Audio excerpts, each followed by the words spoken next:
If you want to edit better and faster, you're in the right place. I taught myself how to edit from scratch by making over 150 YouTube videos. And like you would expect, I made a load of mistakes. I also picked up some powerful tricks that helped me get my videos up to 10 times better. The good news for you is that you don't have to spend 4 years figuring this stuff out.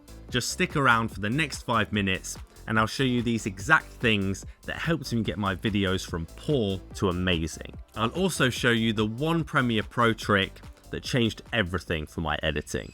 First up is a tip that helps you get your video edits much more polished and professional in seconds. Start using simple but effective overlays like film scratchers, lens flares, and grids.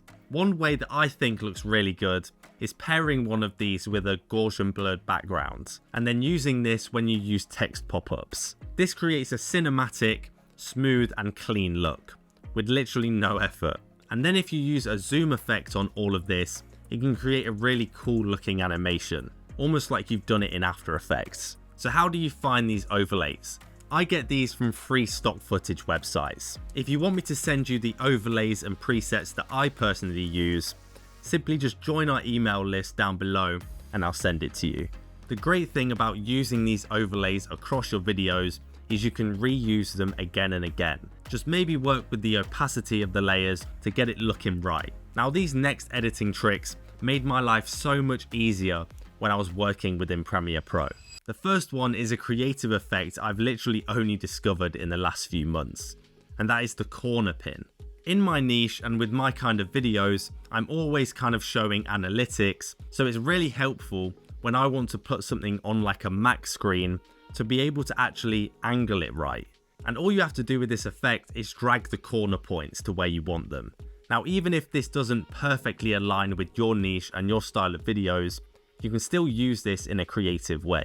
Now the next one is a Premiere Pro trick that I hinted towards earlier in the video, nested sequences. It sounds basic, but once I figured out how to use this, it was a game changer. When I'm applying effects and want to create an animation in Premiere Pro, all you have to do is select over the elements you want in the nested sequence. And now if you want to zoom in the whole sequence, or if you want to change the color grade, you don't have to do it on the individual clips and line them up. Here's something I wish someone told me all the way back on video 1.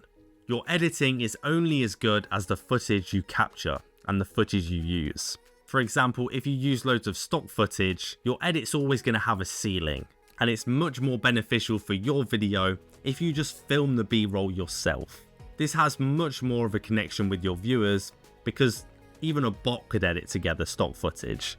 So just make sure the content that you are using is of great quality. Now, I'm not saying you should never use stock footage because it's really useful when you need to add B-roll in, but maybe just use it sparingly, zoom in and out your stock footage, color grade it a bit, spruce it up.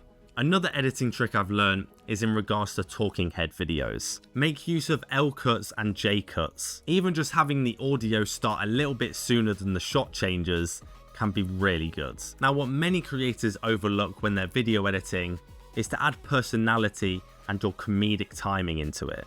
Add an awkward silence in if it works. Change the color grade if you're mentioning something more downbeat. Add a funny GIF or a clip in like I do in my videos to lighten the mood a bit and almost explain things in a different and funny way. These little things will allow you to build your editing style and also build a better connection with the people watching your videos. Now, something I used to really overlook at the start, and many beginners do, is nailing down your use of audio, sound effects, music, and just the whole vibe and emotion of your video. In my intros and outros, I found it really effective to use suspenseful and high energy EDM music to lead in and lead out the video. And throughout the middle, I'd use a mixture of chilled music because this is often when you're saying your points, so you don't want to overpower your voice. Also, add sound effects at certain points, but don't overdo it. The truth is, even if your video is incredibly edited, it's not going to matter if no one clicks on your video. That's why you need to make sure that your thumbnails and titles hook people in and make it impossible to ignore.